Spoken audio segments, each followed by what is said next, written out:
No one is going to go to jail for marijuana anymore in Nepal when I'm through with this program. If anybody's in jail now for Nepal, we want them out, send them back to their country. No one should be in jail in Shiva's country for Nepal. That's like a sin. I will bring Bob Marley's band to Nepal. I'm going to bring the High Times Cup to Nepal. So we're going to have the biggest cannabis event in the history of the world we're going to have right here in Kathmandu. If Germany is legal now and they've been medical for 20 years, why isn't Nepal medical? We have a good climate here. We can grow 2-3 crops a year here. CIA has always been the biggest drug dealers in the world because they're the ones that created the crack epidemic. They're the ones that created the Golden Triangle. Nobody has betrayed the American government more than Donald Trump. I need to see him go to jail.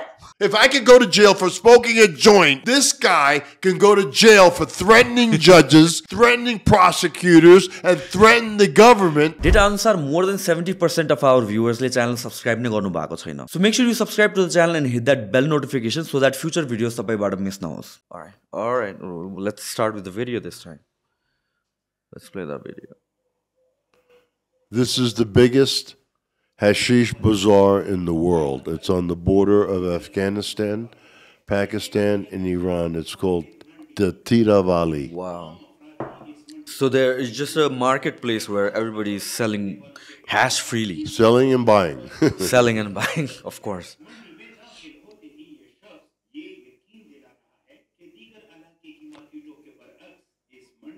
Is hash legal in Afghanistan? No. Okay. No, it's, there in this place it's legal. Okay. Just a small place. Yeah. Just for that. But people can go there and buy it and bring it home and smoke it. But it's basically this is the only. There's 3 bazaars like this in Pakistan: Bara, Dara, and the Tera Valley. These guys here have been smoking. Were actually growing cannabis and producing hashish for centuries. So they're pretty much used to smoking it every single day, every single time. Well, some do, some don't. Or they just trade. They just trade, but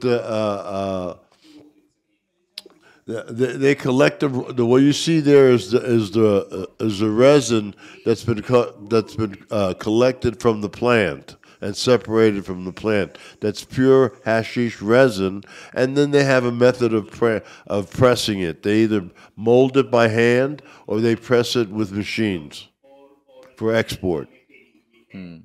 This is the Tira Valley, famous place. No white man goes there. How are you Except getting me. there? How are you getting there? Because I'm not that white. Plus, I know people in Pakistan that when I go there, I have a police escort to make sure, of my safety, Is this Pakistan or Afghanistan? This is Afghani. You see how already it's gummy. You don't need much to press. But the smell is overwhelming. The pungency is overwhelming. This is the bazaar.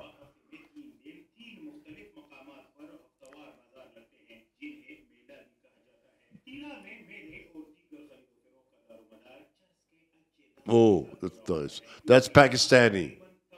These are cannabis seeds.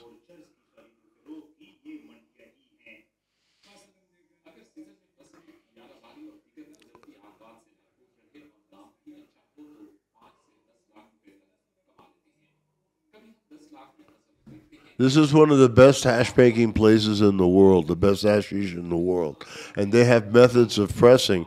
Here they rub the plant. And here they use a sativa hemp plant. There what they're using are drug plants. They're using pure indicas and pure sativas. This is all pure indica. In Nepal, before in Nepal, they used to have, wherever you went to a farmhouse, you would see ganja growing there. And the ganja was used to feed to the cows to give them hunger and to make them eat more and be fatter and to give a sweeter milk. When you take a dog or anything, or a cat or anything, you put them around wild cannabis, they eat it. They eat it. They eat it because it's medicine.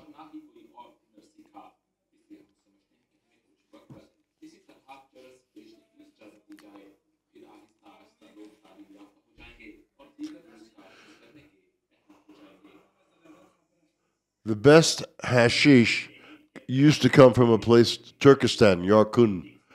But there's a Yarkun in Pakistan as well. So tell me one thing. I mean, like when people smoke every single day, right? Yeah. Probably these Afghanistani, probably you did in your prime time. Yeah. Does it affect how you learn your cognitive function in the long run?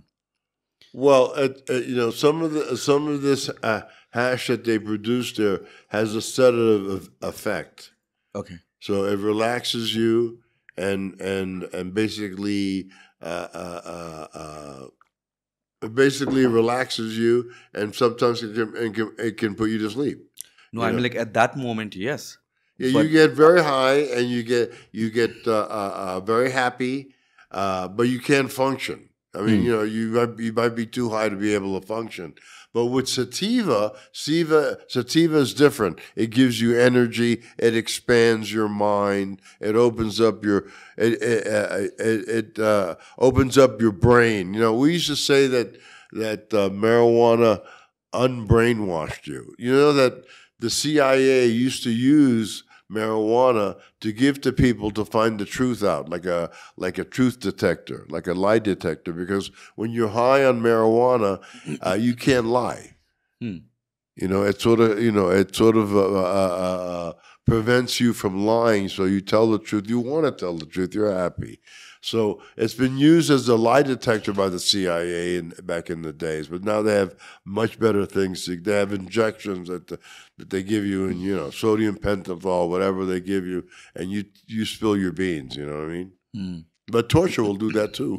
What? Torture, yeah, of course. Torture does that, Yeah. So yeah, it makes you admit things even if those are not true. Yes. Yeah. Yes, and they tortured in Nepal. Yeah. Yeah, during that '86 when they rounded up all the dealers and they were cleaning up Nepal because they wanted the World Heritage Foundation to come and they basically created Kathmandu as one big temple. The way they tortured people in those days is they put you in a 50-gallon barrel full of water, and then they handcuff you inside, and they just turn the electric on 1 second, and that's enough. You tell them everybody, who's the biggest dealer? Joe and Boda. That's how you got ratted out? No, that's how I was already on the list. Okay.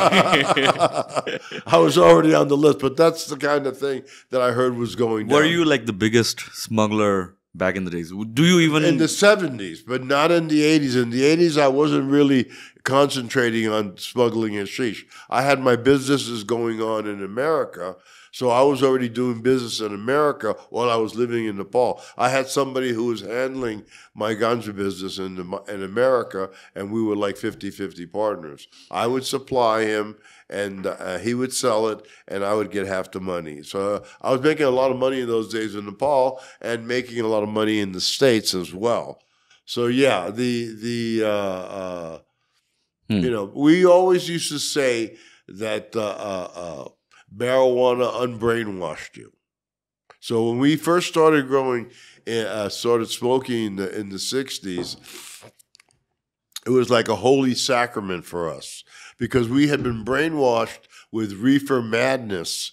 It's going to make you crazy. It's going to do this. You're going to jump out a window. You're going to act stupid. You're going to do... So they had a thing called reefer madness, and they had movies on TV that showed only the worst aspects of marijuana. But actually, marijuana has been a very important high for people who are musicians, artists, poets. Louis Armstrong, the famous trumpeter, Louis Armstrong, he smoked marijuana every day of his life, and he said that his medicine was marijuana. In those days, you could smoke marijuana in the States because you could get a prescription. So in some states. But musicians are always known to have used marijuana, and Miles Davis, all the top musicians used marijuana. Were they put in jail for that? They tried to. They would put you in jail for it, but in those days it wasn't that serious of an offense. You know what I mean? That wasn't that serious of an offense. They were basically looking for people who were doing hard drugs. If you were doing hard drugs like heroin or opium or cocaine or methamphetamine or something, then you could probably have a problem. But if you were a musician and you were famous, they used your use of marijuana as a weapon against you. You know what I mean? So Louis Armstrong, though he smoked marijuana his whole life, he'd only been arrested for one night, one time in New Orleans, and that was it. After that, he wasn't arrested. And there's stories where he was flying with the president to do some concerts in Russia, and that unbeknownst to the president, they were carrying his pot. So Willie Nelson. He always says about when he went to the White House, how he smoked pot on the roof of the White House when Jimmy Carter was the president. Jimmy Carter was the first president to make marijuana legal medically. What year was that? I can't tell you the year. What decade was that? It was in the 80s, 70s and 80s, just before Reagan. So it had to be and after Nixon. Yeah. So it was Jimmy Carter. And so Jimmy Carter made a medical program at the University of Mississippi, excuse me. And so there were a number of people who were giving licenses during the Jimmy Carter administration that they received marijuana monthly, already pre-rolled cigarettes, already pre-rolled. I think that today there's only because Reagan killed that program. Yeah. They killed that program. I think today there's only one or two people left, maybe three people left that still have a license from the Jimmy Carter days when he was president. And they still get a tin full of crappy weed. And so... Who grows that weed? The government? The government grows that weed. Yeah, They've been growing it all along. They've been growing it all along. But at the University of Mississippi, they had the biggest research center for marijuana medicines in history. And many people went there to study marijuana medically.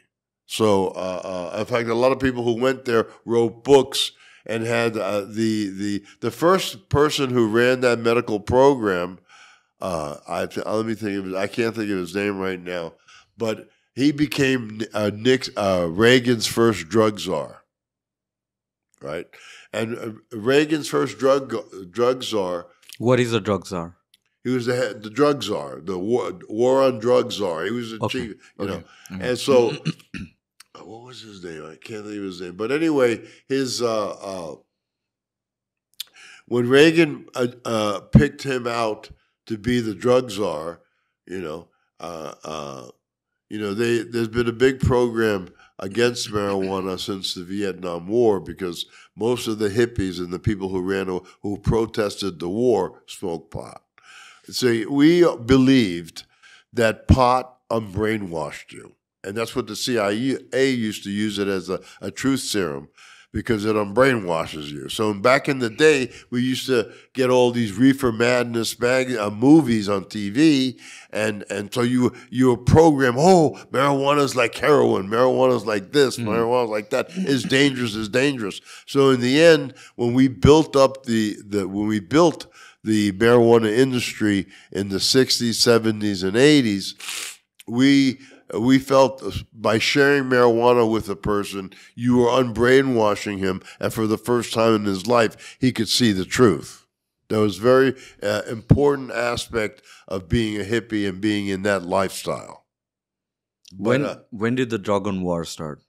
In 1972. So it's probably around the time where the Vietnam War was raging at its peak. So they found out a way to capture people who would protest against the Vietnam War. Right, and when they caught you with marijuana, they penalized you. No. What's the word?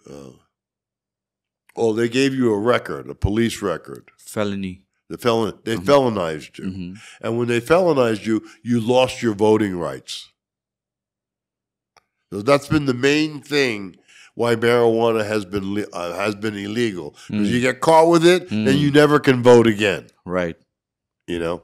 So that's how the drug war started. It was a way of felonizing everybody, and that way these leftists, they won't be able to vote. Yeah. So also, they pressured on all the other countries to shut down marijuana so that, you know, people who escaped from the war were forced to come back to their own country, right? Well, they were brought back from Nepal. Okay.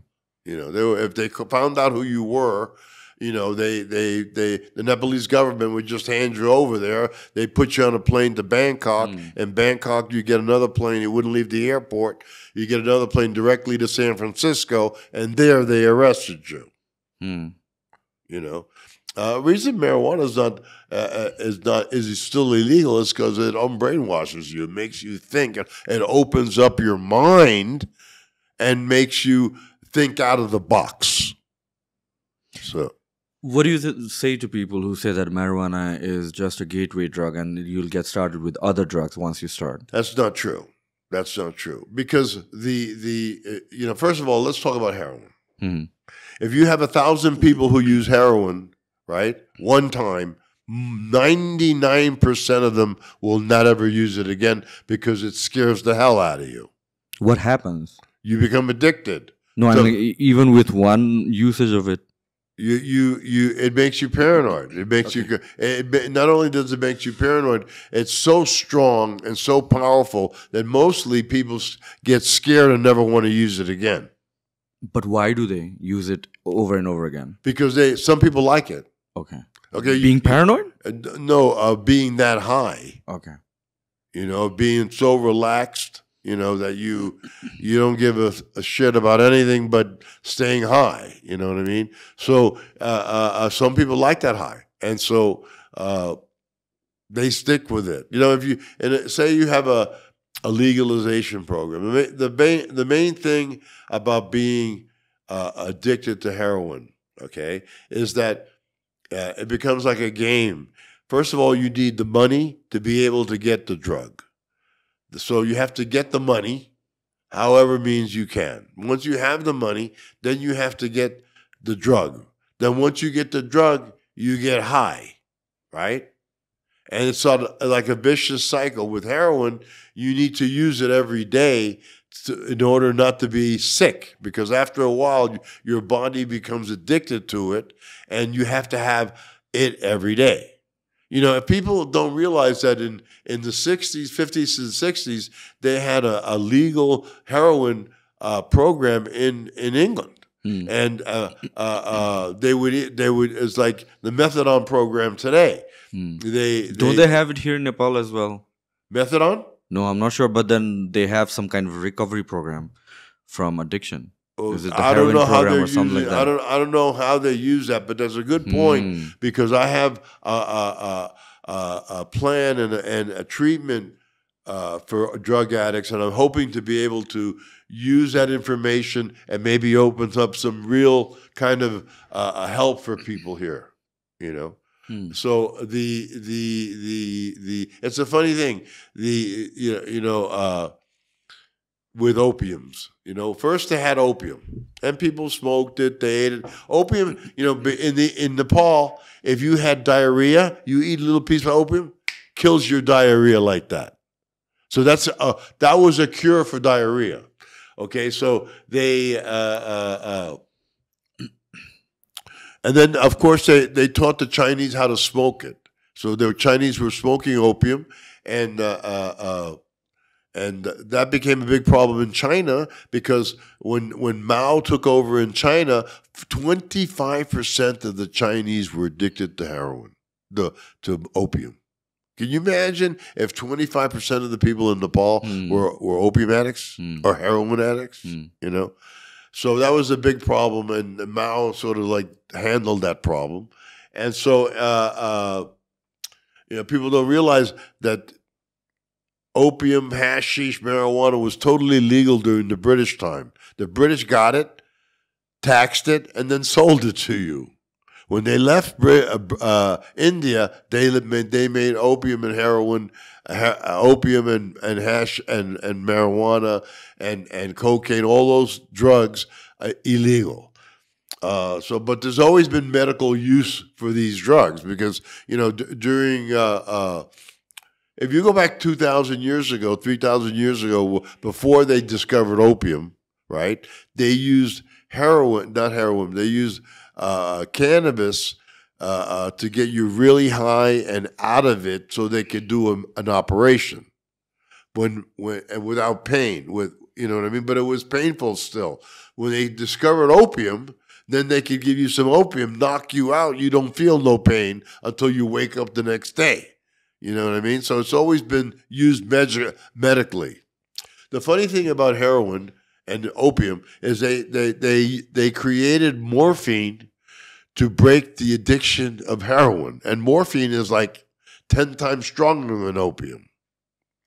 Then in the 1890-something, the Germans synthesized morphine again, and they created heroin to beat the addiction of morphine. Except, the heroin's a lot stronger than the morphine, 10, 20 times stronger than the morphine. Now they've come out with fentanyl, which is 50 times stronger than heroin. So it's the pharmaceutical companies that are doing that.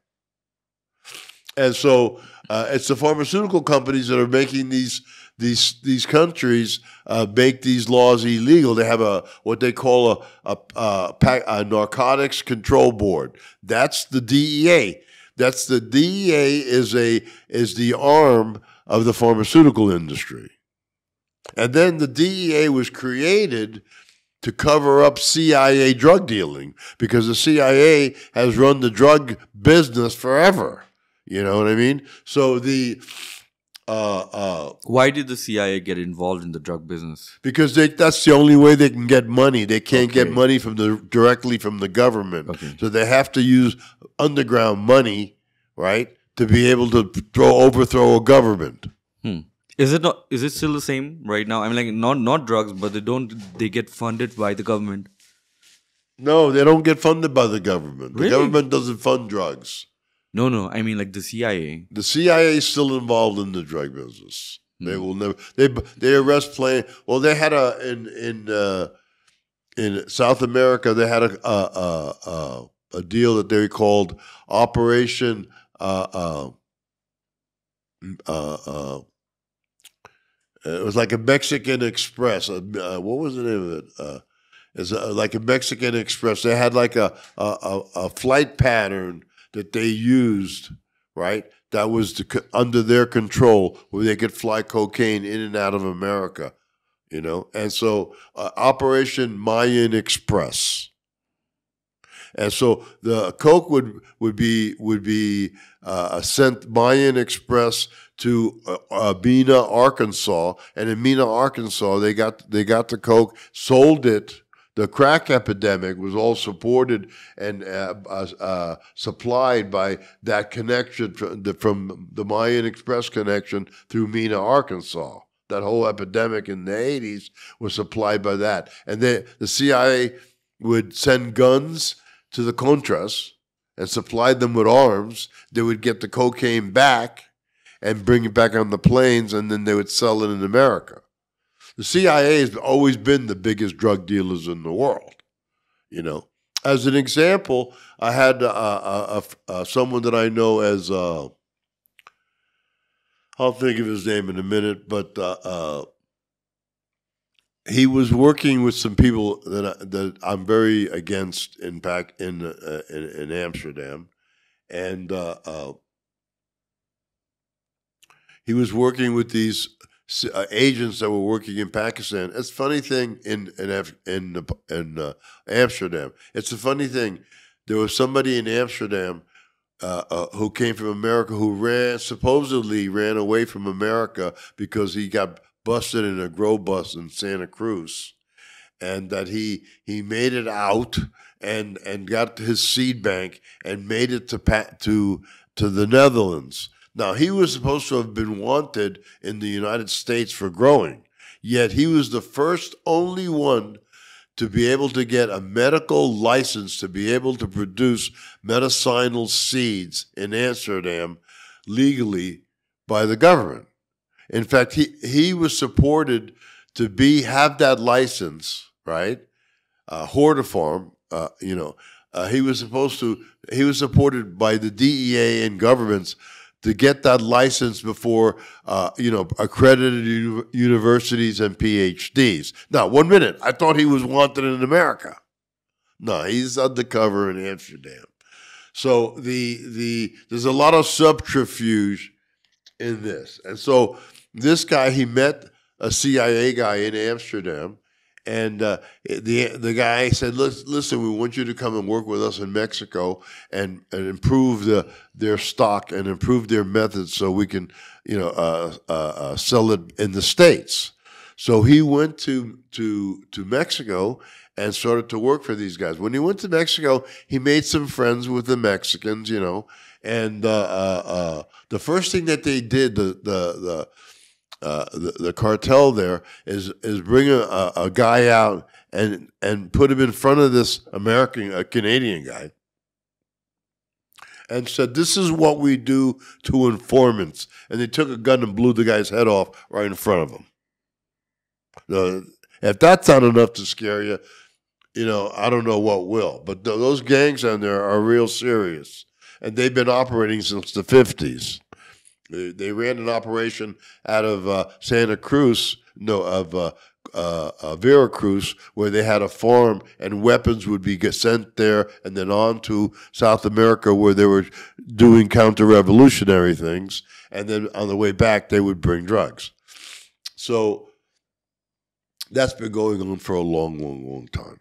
That's been going on forever. People don't realize that in the 50s and the 60s, up until around the 70s and 80s, diplomats had diplomatic privilege. They could walk in with whatever. You weren't allowed to search them. So a lot of the drugs back then, and some of the good hash from Lebanon and from all these places, used to come in that way by diplomatic privilege. And I have a friend of mine, Douglas Valentine. He wrote a book called "The Strength of the Wolf." Really good book about the DEA and the CIA. And he showed me some paperwork. He said, "This is the biggest heroin dealer of the French Connection, right? From Paris. They used to that was a big, big connection before the Golden Triangle in Burma, right? It was funny because this is the biggest heroin smuggler in Paris, in France, the French Connection, and these in those days, it was the Bureau of Narcotics and Dangerous Drugs, before there was the DEA. If a Bureau of Narcotics and Dangerous Drugs, then it was called the BNDD, the Bureau of Narcotics and Dangerous Drugs. First, it was the Federal Bureau of Narcotics, like instead of the FBI, they were FBN. Then it became the Bureau of Narcotics and Dangerous Drugs. The Bureau of Narcotics and Dangerous Drugs, and then it became the DEA. After the Vietnam War, the agents that were operating as CIA during the Vietnam War joined and created the Drug Enforcement Agency. They created a drug enforcement agency basically to cover up CIA drug dealing. They caught up several planes, big 707s full of coke, full of drugs, and they crashed in Mexico, and all the paperwork and everything was all fictitious, and they were traced back to the CIA. So it's an ongoing operation. But this guy, the biggest smack dealer in the world, flew in because the Federal Bureau of Narcotics at the time were watching the airport, and they were watching all the Air France flights coming in from Paris. And that's how they would see who was bringing in the drugs and arrest them. This guy came in, and they recognized him, right? He came through. He came into the States, right, and then they watched him come back out from JFK, right. When they went to check the the passenger list, he wasn't on it. But they saw him. He wasn't on it. In other words, there was somebody there that just walked him around customs, and he was in. And then when he picked up his money, did his deal, whatever, then they walked him back out, and he got back on the plane and went to Paris. That's the kind of power these people have. So, if there's a drug problem today, it's due to CIA drug dealing. Because they're the ones that created the crack epidemic. They're the ones that created the Golden Triangle. The biggest heroin dealer, one of the biggest heroin dealing organizations of all time was Consupsa.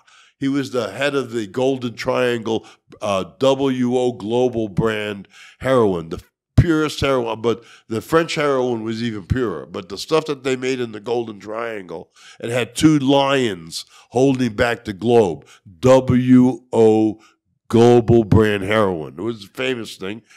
And when Mao won the war, and the nationalist Chinese were chased to Taiwan. Taiwan was Formosa, was an independent country. They ran there, took it over, right? And so a lot of their army went to Burma, okay? When they went to Burma, they created the heroin supply chain, the Golden Triangle. So that was the famous Golden Triangle. That was the only heroin, the strongest heroin in the world. Now that when they shut down the French Connection, then it was the Golden Triangle. After the Golden Triangle, they shut that down. The CIA moved it to Afghanistan, and then they started making heroin in Afghanistan. That's where so that's all government stuff, how they make illicit money to be able to run their illegal programs in other countries. They've been doing that since forever. There's tons of books about it. I'm not scared about talking about it because you could go to your library and read it. The Strength of the Wolf by Dougie Valentine and a lot of these people. And Dougie Valentine, he showed me these papers, man, of the report that the Federal Bureau of Narcotics had written on how these guys walked in and out of the country. Unbelievable. So that shit's been going on forever. If you want to have a drug war, then put the CIA out of business. You know what I mean? Because they're the ones that are moving all the drugs, So the government doesn't fund the CIA. I thought that they were always a wing of the government. They're a wing of the government. Right. But they can't run their illegal wars with government money. True. They have to make the money from somewhere else. Okay. So they make the money from the drug industry, and they put it into Iran, the Contras and stuff. You know what I mean? I mean, the Iran-Contra affair, where they were trading guns for dope. And during the Reagan administration, and that was the scandalous stuff, and they've been doing that since forever, because that's the only way that they can get the money that they use to do their revolutionary and overthrowing governments kind of thing. It has to be illegal money; can't come directly from the American government, and so the CIA have their own rules. They don't play by anybody's rules, So. That's a major point. They've been here in Nepal since the 50s. So, they had all Lo Mustang. That was a CIA drop-off point, but when they used to send guerrillas in to fight with the Kampa guerrillas in to fight with the Chinese and harass the Chinese and get information against the Chinese, they've been doing that since forever. I remember back in the day, you'd have these Kampas come from the mountains, and then they would have rolls of $100 bills. Who was giving those $100 bills? They're CIA control agents. But that's been going on forever.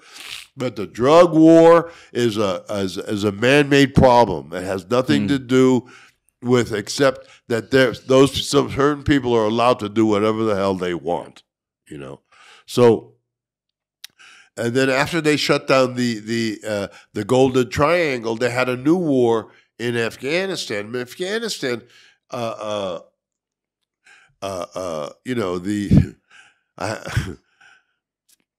I have to be careful. In Afghanistan, they started the Golden Crescent. And first it was the Golden Triangle. Now they have the Golden Crescent. And the fields of heroin, fields of opium, were already bought and sold. All the Afghanis did at that point was buy it and sell it as opium, and the opium was processed somewhere else. Then the Afghanis were taught how to process, and they started processing heroin for themselves. It wasn't the same quality as was being processed by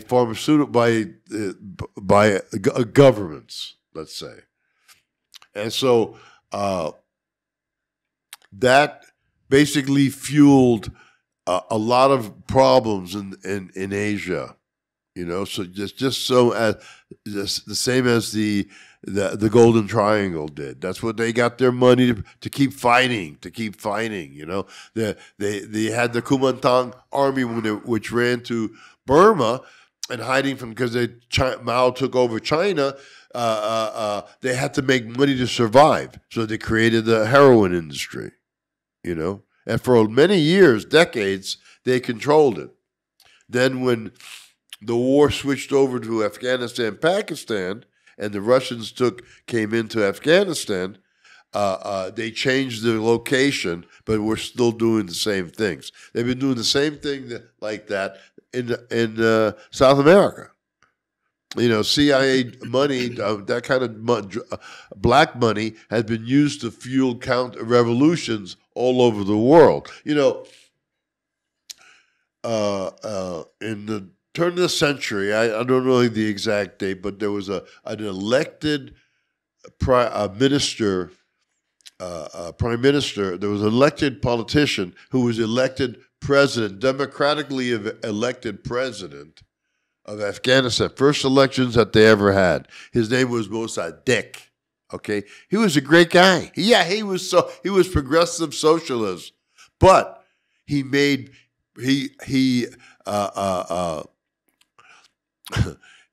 took back British Petroleum. He nationalized British Petroleum. British Petroleum was in Iran. They owned every bit of oil in Iran. True. And he came out and said, why are these people here taking our money?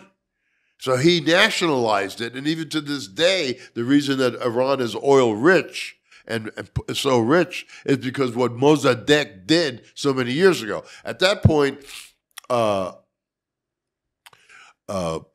of the Roosevelt brothers came to Iran, right? And he paid people to go protest in the street. He gave everybody $10. Everybody $10. You give everybody $10. You have 800,000 people on the street.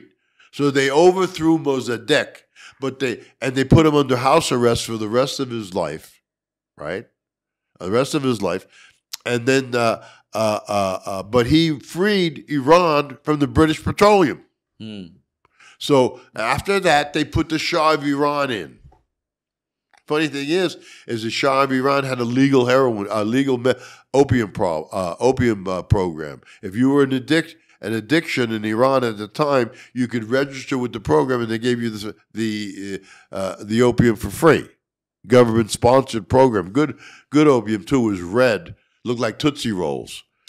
So the British had a legal medical program giving heroin to addicts. The Iranians had a legal opium that they gave legal opium. So did the Thais. The Thais had a legal opium program, but they stopped that in the 50s because of pressure from the American government because everybody was getting addicted. So they wanted to stop the addiction problem. Now before in the days in the 50s, there were opium dens in Bangkok. There was opium dens all over the place. Now you never see an opium den. Then they switched them from opium to heroin. Then you saw a lot of heroin addiction in Thailand due to that Golden Triangle. And the same thing, you have so many addicts in Afghanistan. They have no control of the government. It's there to do. They have no money. They have no income. They have none of this. The only relief that they have is they get high on heroin, and so that's what they do. So the government that's the government that is really ruling the drug war, right? Well, at the same time, people like you and me are going to jail for it. They are making the money off of it. A guy that I know that was working in Amsterdam with the skunk, man. He went to work for this group, and when he went to work for this group, he was working with a group of Americans who were working for that cartel, and they were growing the weed and selling the weed in the States. So when he went there, he improved the quality of the weed. So one of his friends said to him, "Listen, everyone's going to get, but they're all wanted. This group was all wanted in America." He said, "Everyone here is going to get arrested." So he warned them. So that guy, his name is the Reefer Man. The Reefer Man warned the Reefer Man that the bus was coming down, right? So he's the only one that managed to get out of that, right? He got out of there. The guy who gave him the information, he got killed for that, for letting that guy go, because the CIA, the governments were using him, and as soon as they finished using him, they were going to put him in jail and take away his seed bank. You know, government's been playing that game all along. How does the CIA and the cartel both coexist in the same drug industry? They run the cartels. Okay. They're the big guys. So it's been like that all along. All along. Okay. Been like that. That's how they get their black money to be able to The whole thing. No, I'll just move it to this side. That's how they make their money, to be able to do the illegal things that they do around the world. You know? Why do you think the CIA is involved in so many things and other countries' affairs? Since it's not like funded by the government, but it's the government that, puts them in these places.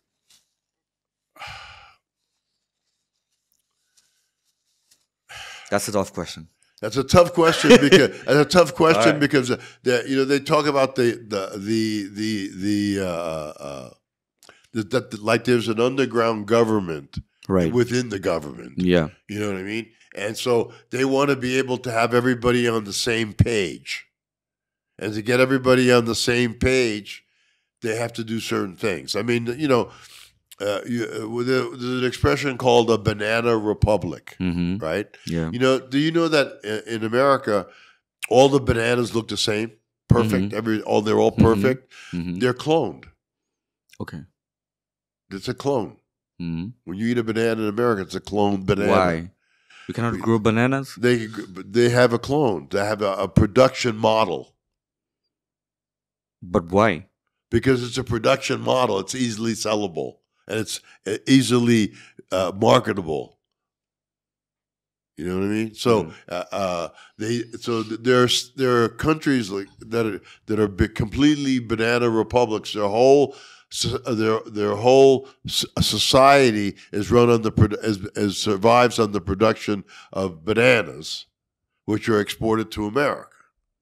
Right? It's called a banana republic. So that's what they do, and they've been doing that since forever. When Mossadegh was a good guy, not a bad person. He wasn't. We have the problems today with the Ayatollah and this and that. If we would have treated those people fairly from the very beginning, we wouldn't have those problems today. But in their, I'll give you a good example. The CIA has satellites that fly around the world. And when they fly around the world, they do surveys. They know where everything that's valuable in your country, where it lies. Like they found rubies on Himalganesh. They got that from, satellite information. So you have this government within a government kind of thing. And so the whole world would be a different place if it was truly democratic. But it ain't. It ain't. The only Democrat that I support is Bernie Sanders. Bernie Sanders is a good man. He's the one that works for the people. He's the one that supports unions. He's the one that supports education. He's the federal for FDR. He's the one that started the Social Security benefits and all the medical benefits and Medicare, Medicaid, and all this other stuff. And which I'm still getting. I get Social Security. You know what I mean? Because of that program. Now every Republican that comes in, talks about cutting Social Security and cutting this and cutting that. But 1 minute, I pay taxes for that. How can you take my money? They want to take your money any way they can, and they don't want to give you any of it. So Bernie Sanders went to the same high school that I went to, and he had the same track coach that I went to. Ruth Bader Ginsburg went to the same high school I went to. Schumer went to the same high school I went to in Brooklyn. How was he as a kid? I mean, like, what I was didn't know. background? I'm not that old. Okay. I just, he's much older than me. When he was in high school. Okay. I thought that you guys were together. No. No. It's just that we went to the same high school. That makes sense. We went to the same high school together. Right. So, those are the people that are keeping democracy alive. What do you think about Joe Biden? Joe Biden is a good man, and he's a union guy, and he comes from a working class family.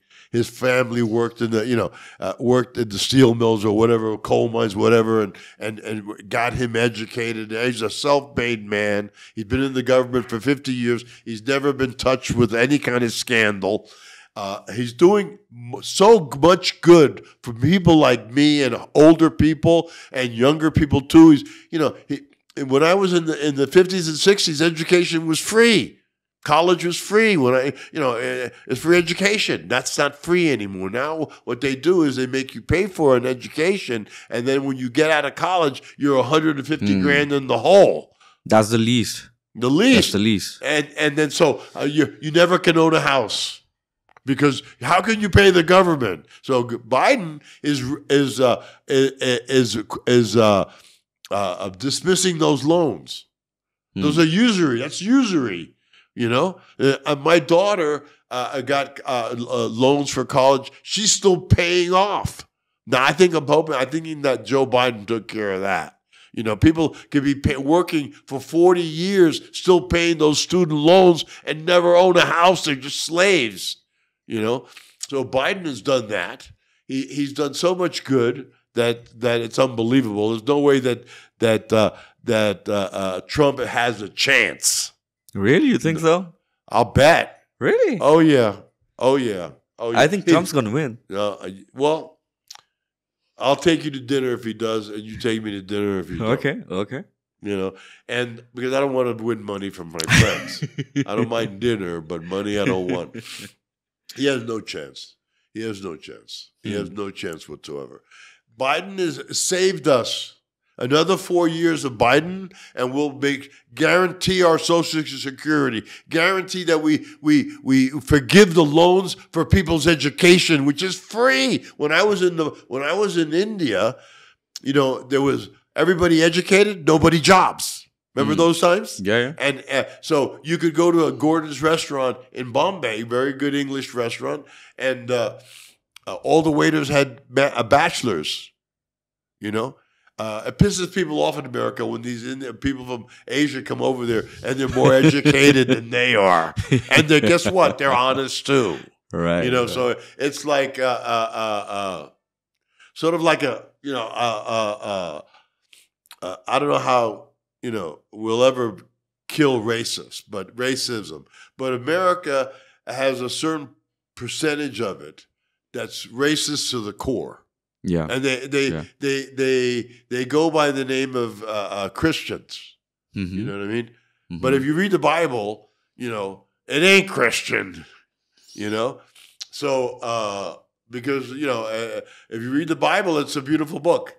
But to me, it's all mythology. I mean, that's how I feel about it.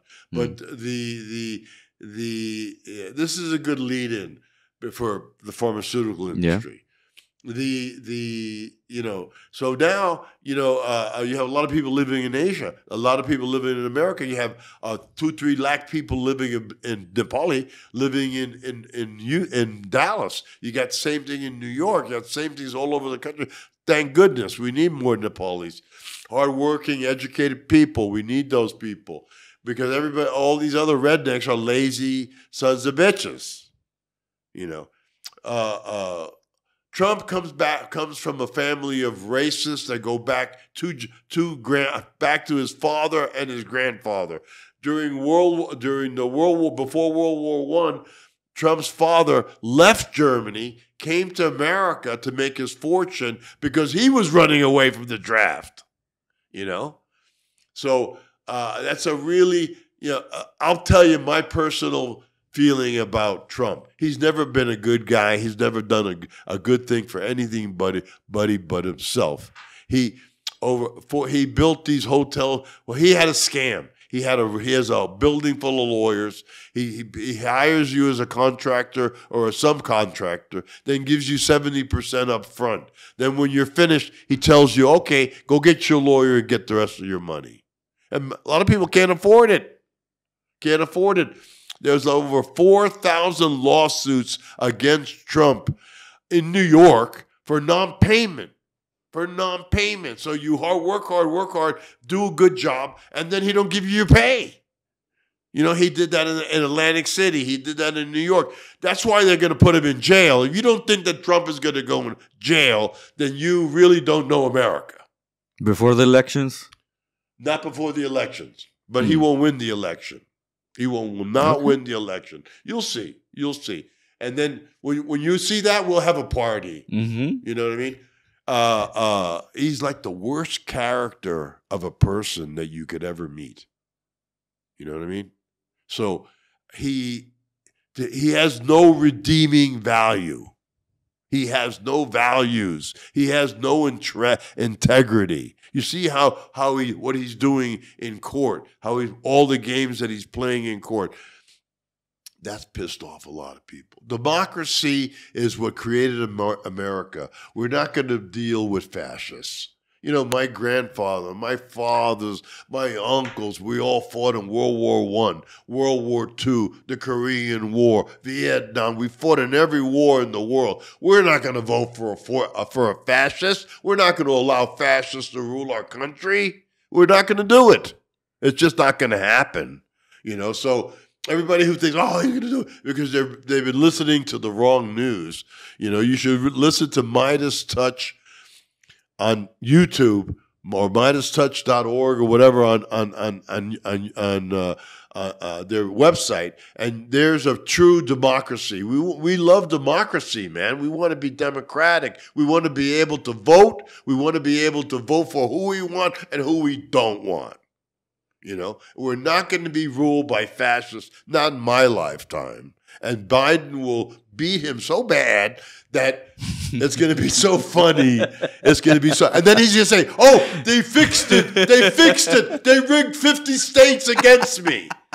That's what he's going to say. He's the biggest scumbag that's ever fucking lived, dude. He's not a good person. So that's my opinion. I'm allowed to have an opinion under Trump. Hey, of he course. may not give you an opinion. Really? Yes. The first thing he's going to do is going to take your right and then make you broke. The Republicans, the last Republicans, have given the rich tax breaks of 80%. When I was in India, if you wanted to be a billionaire, you better make $10 billion. Is it the same right now as well? Nowadays, it's the same thing. I don't know about India nowadays. I know about America. I know that in America, I pay 28%. And people like that fascist, what's his name? Elon Musk, he pays nothing. What the fuck good is that, man? He makes that much money. He needs to pay. Isn't it because he's reinvesting in other stuff? No, man. You got to pay. Everybody pays taxes, man. Everybody has to pay in America. Why shouldn't he? If he makes that much money, then damn right he should pay more. Mm-hmm. You know what I mean? I can't even tell you. I mean, I watch this stuff like 24/7. This is my main game as far as I'm on it every day. I see all the dirty things that he does. You know, he attacks the judges. He attacks the prosecutors. He attacks our legal system. Dude, we are nothing without a legal system. I mean, even though it's been used against me, but, you know, I fought the legal system. A lot of times I've won, you know, won a couple. I always won, but I lost all my money, you know. But, you know, Trump is full of shit. He says he's a billionaire. He's a billionaire. Then how come you can't make bond, dude? 175 billion. You're a billionaire, and you can't make bond? Come on, man. He tells everybody, "Oh, I read a thing about him, how much he cheats at golf." Really? It's so funny. Yeah, I think I've heard about that. He cheats at golf. He hits the ball outside of the lane. He'll throw it back in, and then he'll right where it got thrown in. I mean, he's a cheat. He's been cheating his whole life. That's why he's going to go to jail, because I need to see him go to jail. If I could go to jail for smoking a joint, this guy can go to jail for threatening judges, threatening prosecutors, and threatening the government.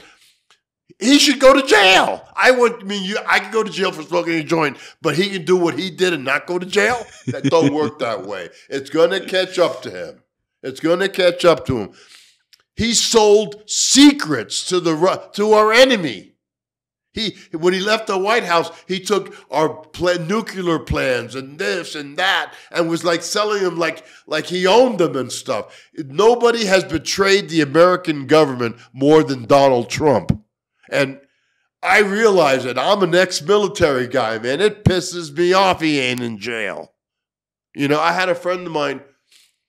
We had a little pad. I was stationed at Fort Hood, Texas, when I came back from Okinawa. And so we had a little pad, an apartment outside of base. And at the weekends, you know, we'd go there and hang out on the weekends. And when we have a pass, or if you had a week off, you could go and hang out. We had a little crash pad. You know, we smoked pot in those days. Those days, pot was nothing. You know, in fact, those days, if you were in a halfway house, probation, they weren't looking for pot. They were looking for hard drugs.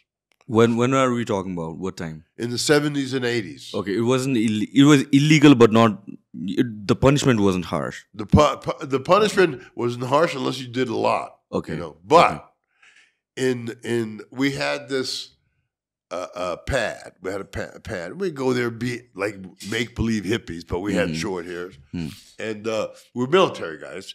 And so we smoked, listened to psychedelic music and blues and that kind of stuff. And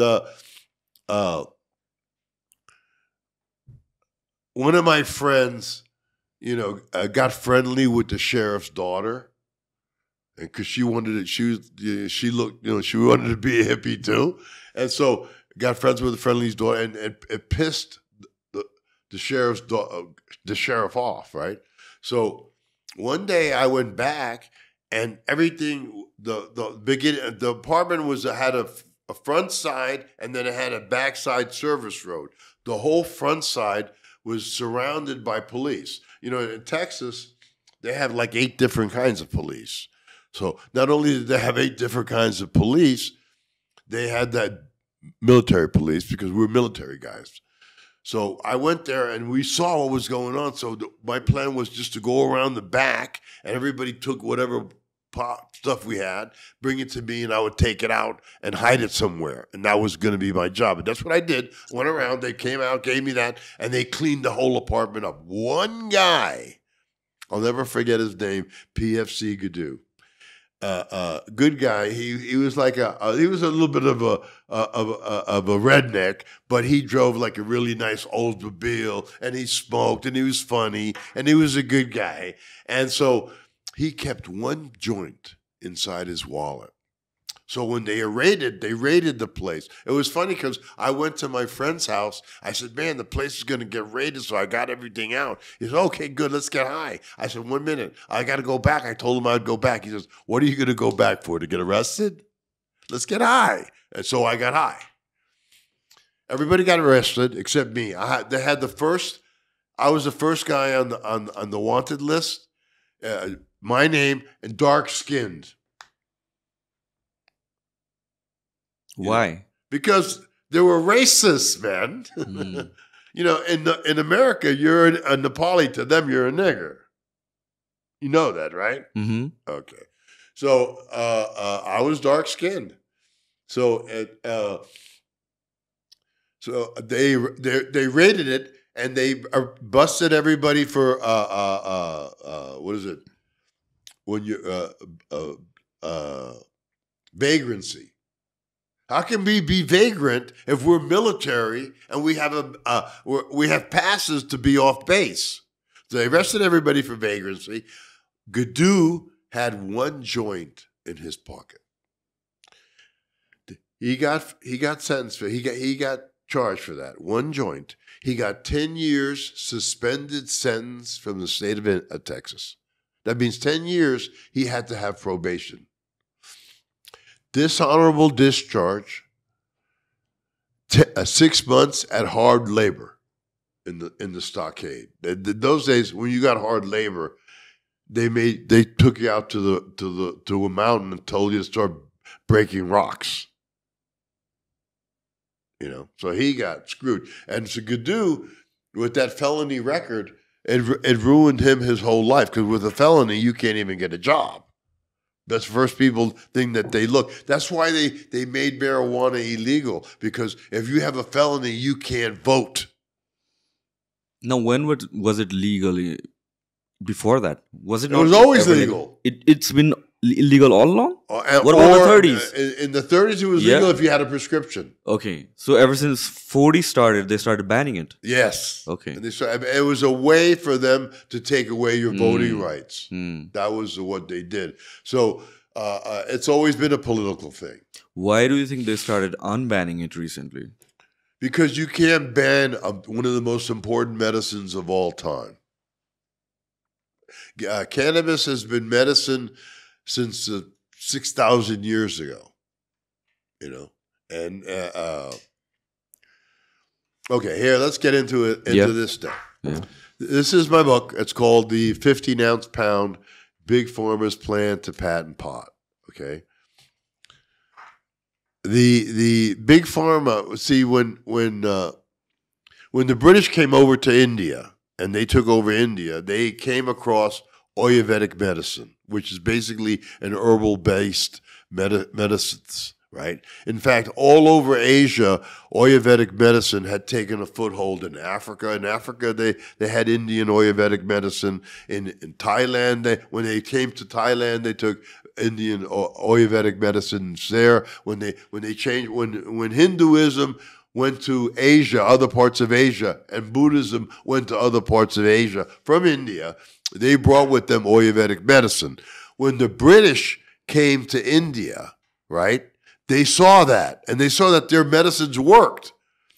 So they took that information, brought it back to England, and as the science progressed, love to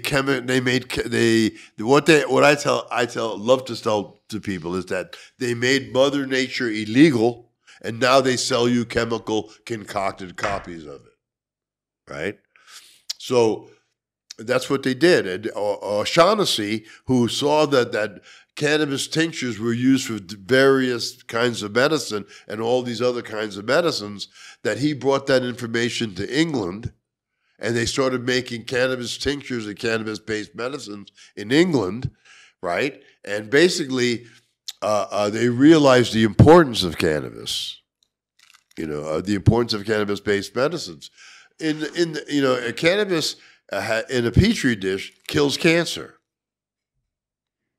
There's cures to cancer. There's cures to cancer in these Ayurvedic medicine books and these books like this, the drug the drug plants of Africa. When you look at this book of the drug plants of Africa, these are all the natural flowers and what they're good for. It tells you what it's good for, right?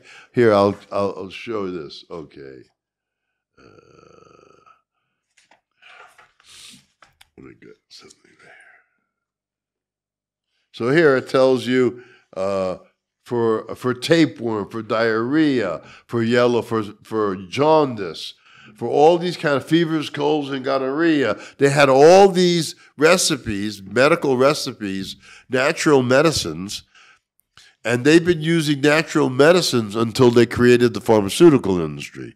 By the 1940s, right? The 1940s, they had started, actually they started earlier. Which one did they start with? Opium. The opium has always been medicine for surgeries, for pain, for relaxation. It's always been an important medicine since it was discovered. So they took the opium and they said, how can we chemically make this synthetically? Right? So they took opium and they made it synthetic opium, morphine. Then the pharmaceutical company, they said, well, now everybody's addicted to morphine. What can we create to break them from the addiction of morphine? They created heroin. What's the logic behind creating something much stronger than the compound that they're already addicted to? To get you addicted so you can spend your money at the pharmaceutical companies. People don't realize that Pfizer, Lilly, Abbott were all made their initial fortunes from cannabis-based medicines. They used cocaine to freeze your eyeball so that they could do operations on your eyes. You know, Novocaine. They use Novocaine to freeze your mouth or to give you a shot so you don't have any pain when you're having operation on your teeth. Your teeth is removed, or you're getting, whatever kind of surgery on your mouth. They give you Novocaine. Novocaine is made from cocaine. During the Indian-Pakistani War, and in Bangladesh. Imagine the British. They made they made a Muslim country thousands of miles apart. Pakistan, East Pakistan on one side, West Pakistan on the other. What sense did that make? During the Bangladesh War, they were using cocaine for surgeries, and I got my hands on some in Calcutta. May and Baker, the beautiful pharmaceutical coke that you could only get. You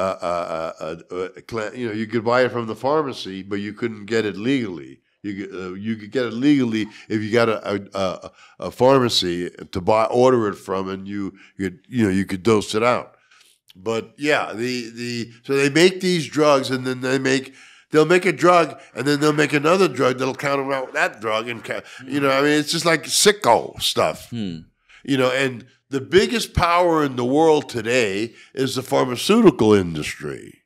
They're the ones with the most money. They're the ones that are controlling the planet because, insulin. They were charging people for insulin like $300-400 a month, $500 a month, $1,000 a month for people who take insulin. Biden came in and forced the pharmaceutical companies to make insulin at a price that everybody can afford, $35. That's another good thing that Biden did. And so Biden has done a lot of good things for Americans, everyday Americans. I mean, insulin is a very, very important drug.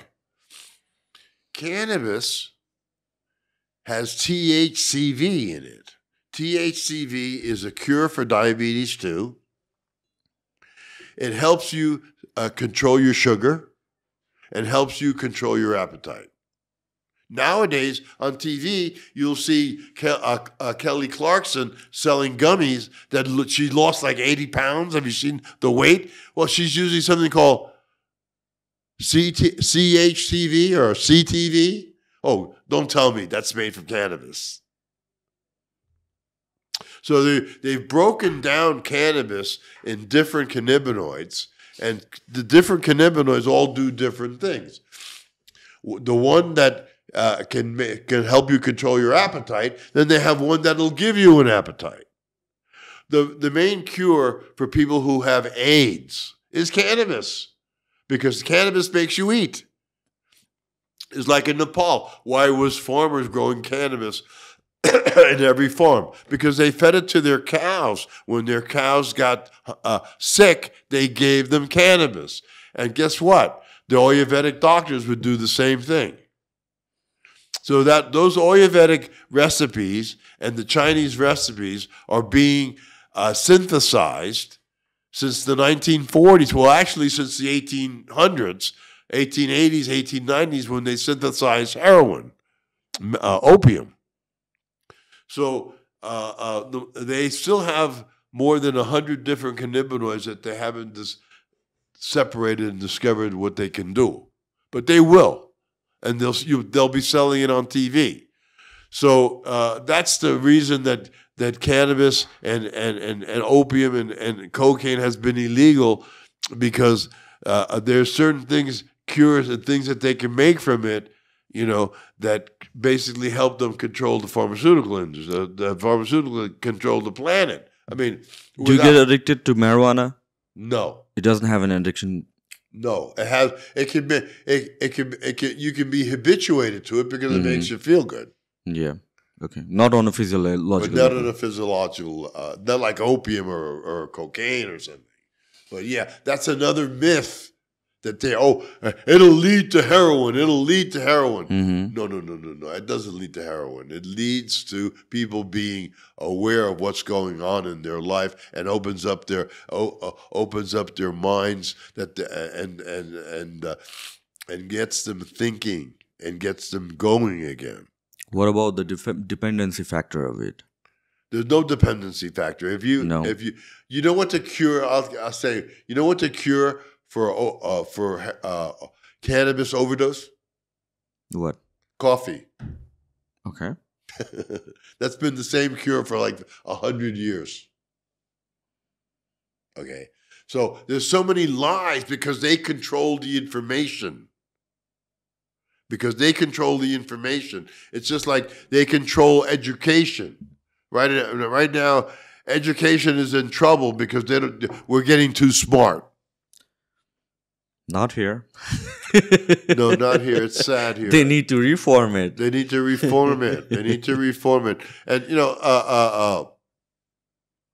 that's why we're here. We're trying to see all the countries that have signed, are members of the UN, have signed a UN charter, which basically makes Mother Nature illegal, and where they can sell you chemical concocted copies thereof. But not in Nepal. In Nepal, the UN charter is signed, but not medically. Medical marijuana is used everywhere. The government is already basically has people here who have licenses for medical marijuana. So it's legal medically in Nepal? Yes. But who supplies it? Because growing it is illegal, right? Nobody. That's the problem. Yeah, that's the problem. People can only get it from the black market. Right. And you don't know what you're getting. And it's moldy and it's terrible. Weed problem in Nepal is terrible. The hash problem here is terrible because it's all moldy. Nobody here knows how to grow. Now, the other problem is, I talked to a couple of professors, researchers from Kathmandu University, right? It's supposed to be the largest university in Nepal, what they tell me, like, they have a separate wing for marijuana. So a couple of professors from pharmacology background, so they opened up a wing where they could research marijuana. The problem is that researching on marijuana is legal, but acquiring it is not. So that creates a problem whereby they haven't been able to start the research. Right. So it doesn't make sense. The policy doesn't make sense. And it doesn't make any sense. But you know what? In Thailand, they did the research. You can get legal marijuana. You can grow your own marijuana. Right. But the big problem is that they legalize it across the board. Where It's crazy out there. I went there in December. I mean, like all American growers there. Every third or fourth store is a marijuana dispensary, or they're selling, you know, the good quality marijuana as well, and they're selling, you know, the regular ones on the street, which is very cheap, but probably crappy weed. Yeah, and because they don't, you know, marijuana. Well, here in Nepal, I was at he has a medical license, so he grows for medical. So the police leave him alone. You're allowed to grow if you have a medical license. Yes. Okay. Is there a limit of how much you can grow? Well, there is no limit. There is no physical limit. But if you're growing a field full of marijuana, you can't be a medical patient, right? right. Okay. But he doesn't grow that much. He grows a few plants. And there are HIV people. They have HIV. Yeah. And marijuana helps them to keep to have a good appetite, give them energy because they need energy.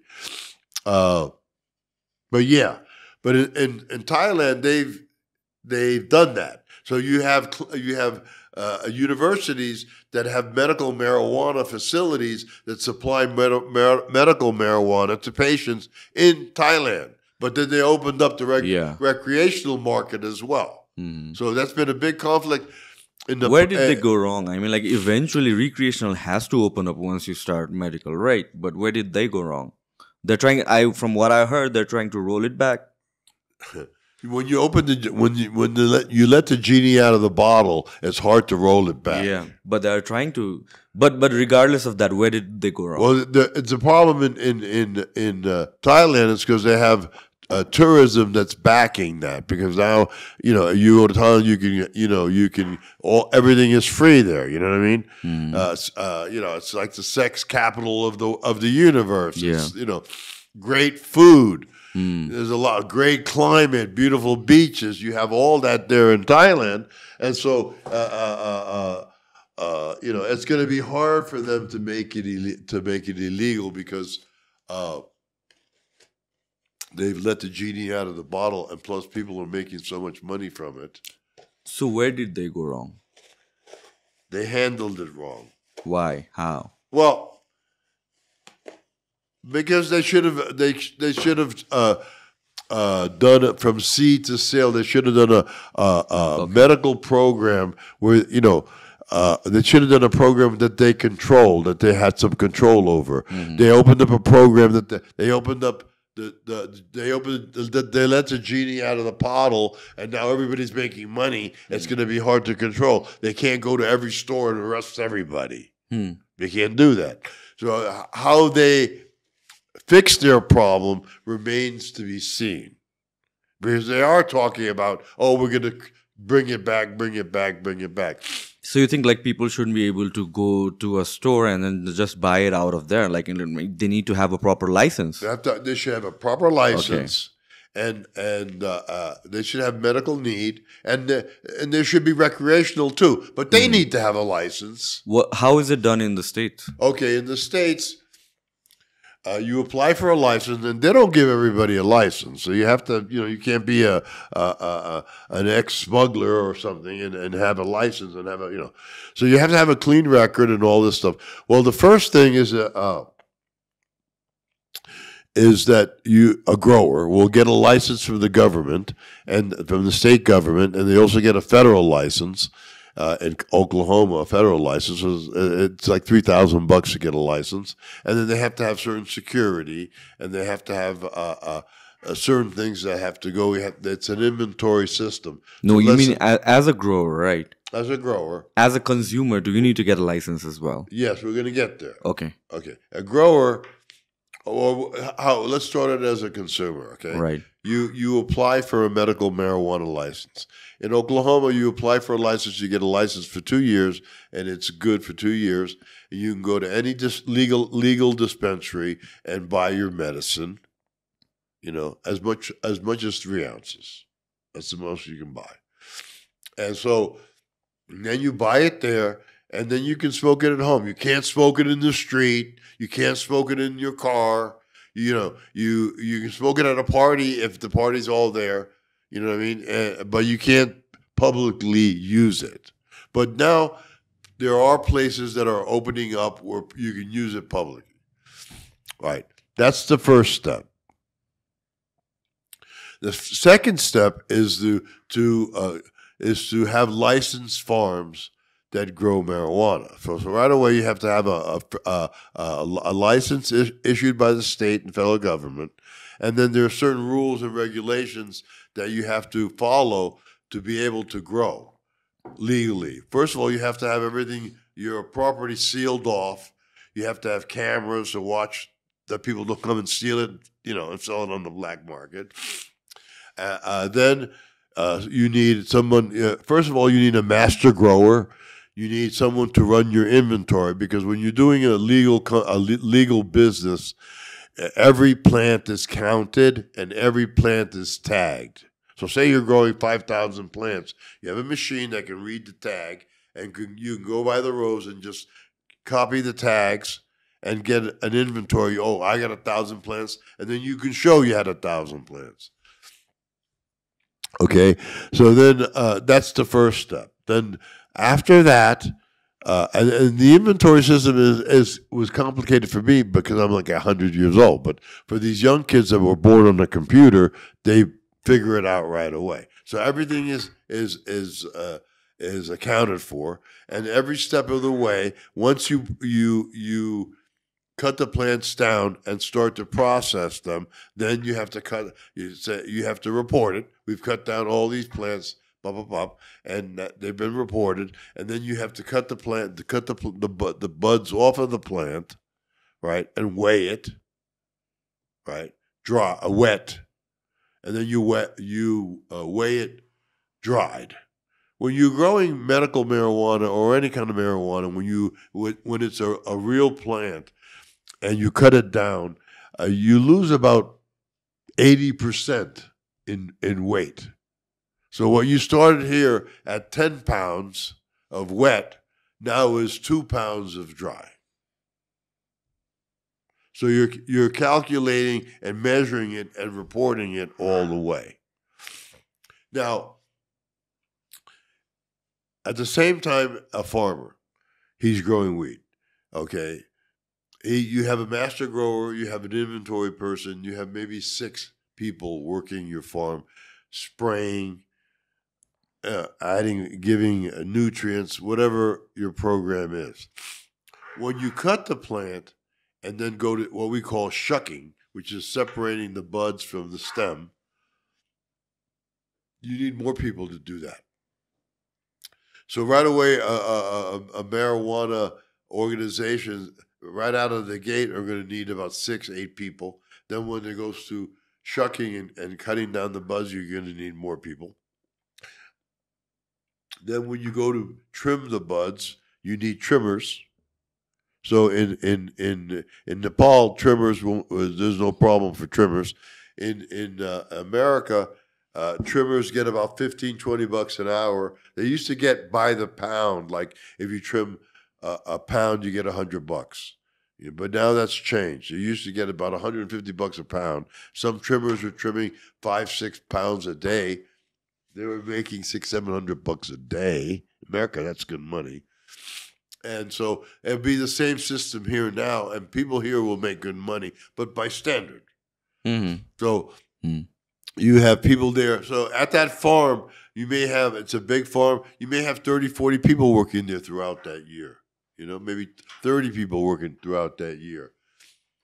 And then it goes to the next step. You have a distributor where once you've trimmed the plant and cleaned the plants up, and you have it you have it packaged, right? Then it's inventoried. Then it goes to a distributor who delivers it and distributes it to the dispensaries, right? So there's more jobs right there. Okay. Then you have a dispensary. They pay a license. Everybody pays licenses. Farmer pays a license. The workers pay license. Everybody's got to be licensed to do this. You cannot work at a marijuana farm not have a license. The government is making money every step of the way. The distributor has a special license because he can pick up and deliver to all the dispensaries. So that's a special license. He has to have special security and special buildings where he can keep the stock that's safe. So that all has to be videotaped. And then he delivers it with a government license, with a state license to the dispensaries, and then it's delivered to the dispensaries, and then it's taken off the inventory. So you have an inventory. I delivered 3 pounds and packaged in plastic containers, however you have it packaged. And then it gets packaged at that point, delivered to that point. That's another thing, is the people who trim, then we need people to pack it. There's jobs all through this thing, highly paid jobs in America. And here will be the same. And so once it gets to the dispensary, right, then you need 3 or 4 people, 5 people working in the dispensaries, inventory people, and then you need people dispensing, right? So by the time it gets to the user's hands, right, maybe, I don't know, 60 people have worked to get it to that point. You know, maybe more, depending on how big your farm is.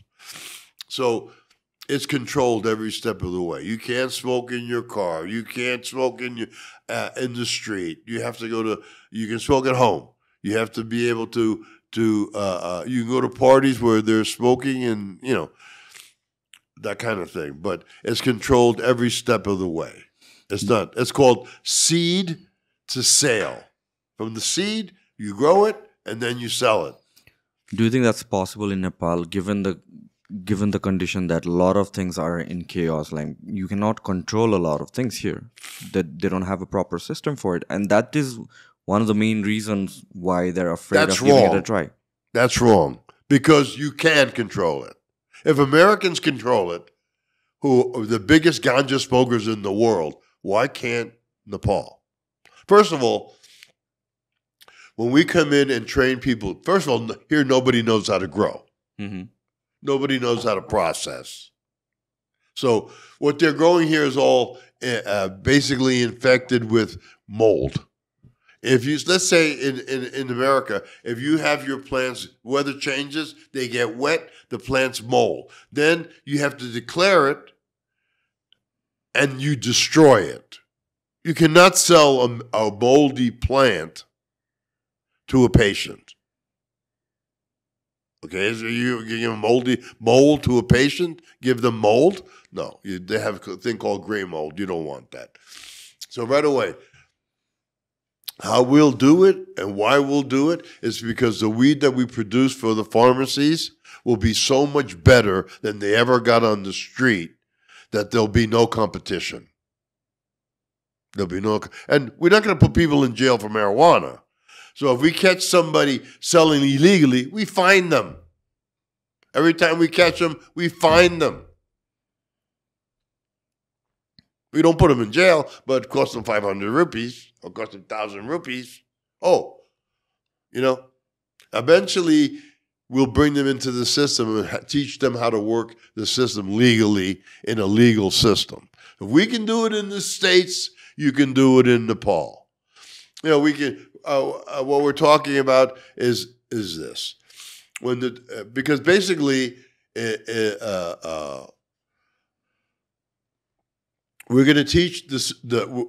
Basically, we're going to start off with tourism, okay, and we're going to talk about what about the Nepalis that aren't a tourist. How are they going to be able to function? How are they going to be able to do this and do that? Okay, so first let's start at the tourism. When a tourist comes into Nepal, they request a medical license. There's a whole list of things, anxiety, you know, so many. It's not impossible. It's almost impossible not to find someone who doesn't qualify for a medical license. Okay, especially in Oklahoma, you do it on the internet. And a doctor calls you up and says, "Oh, what's your problem? Oh, I can't sleep at night." Okay, signs your license. That's about it. That's about it. Okay. So We create a legal system at the airport where tourists can come in and get a legal license. With the legal license, they will get a book of rules and regulations. You cannot smoke in the hotel room. You cannot smoke at the street. On the street. You can smoke at temples in designated areas. You can smoke in restaurants that are licensed to sell you food, and you're able to smoke there.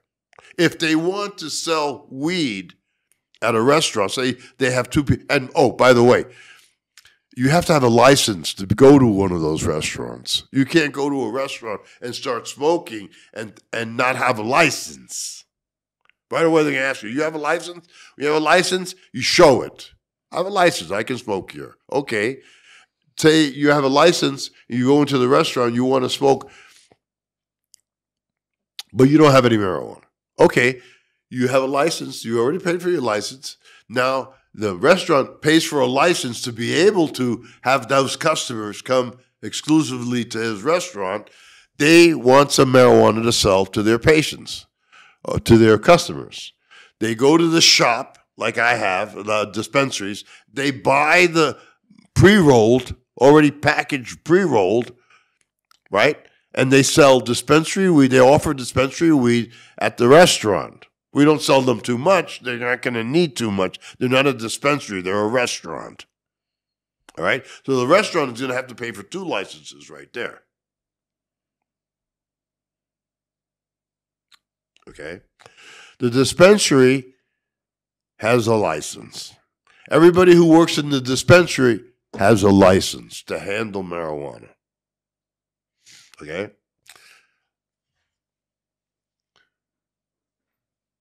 Why do we control it? Because we grow really, really good medicine and really good marijuana, and we produce really pure hash and really a clean hash without any kind of pesticides, totally organic, with all natural nutrients, everything natural, okay? Eventually, everyone will come our way. And once the government sees how much money they're going to make at the airport just getting licenses from patients. Today, I went to a few people in my hotel, and I sat down there. I said, you know, I'm offering, I know this is how I did it. I walked up to them. I said, look, I sat down. I said, if you wanted to smoke marijuana in Nepal and you could get a license at the airport for $50, that's good for life, and you get the first joint free. Would you get a license, or would you rather buy it on the street? Says, man, I don't want to buy anything on the street, man. Where is your dispensary? People who are used to the legalized system, they want a good quality. They don't want street stuff. Once you start opening up the dispensaries, the tourists will come. They're used to it already. They have it in their country. Germany's been medical for 2 decades.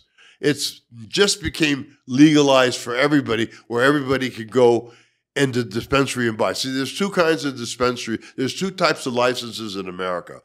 There's medical licenses, and there are 10 states that if you're 21, you can go in and buy marijuana, right? Most of the states, 30 of the states in America are medical. 10 are legal across the board. But there, of course, you can't go into a dispensary and buy 100 pounds of weed. You can go to the dispensary and buy an ounce. You know? So once the people on the street that sell marijuana see that the tourists are not buying their bunk, their bad shit, they're going to go to dispensaries. They're already used to it. They're buying it in dispensaries in the countries that they come from. In Germany, in Czechoslovakia, in Spain, in Canada, in America, in Uruguay. There's so many legal countries, as medical countries as well. People are used to it already. Foreigners are already used to that system. They're working in that system right now. So once the government sees all the money that they're going to be making by issuing licenses at the airport and following the seed to sale system, they will take over the illegal system, the illegal market. You know, there's a lot of illegal business in Nepal, on the border, on this or that. Then we train the farmers how to grow hemp, good CBD products, right?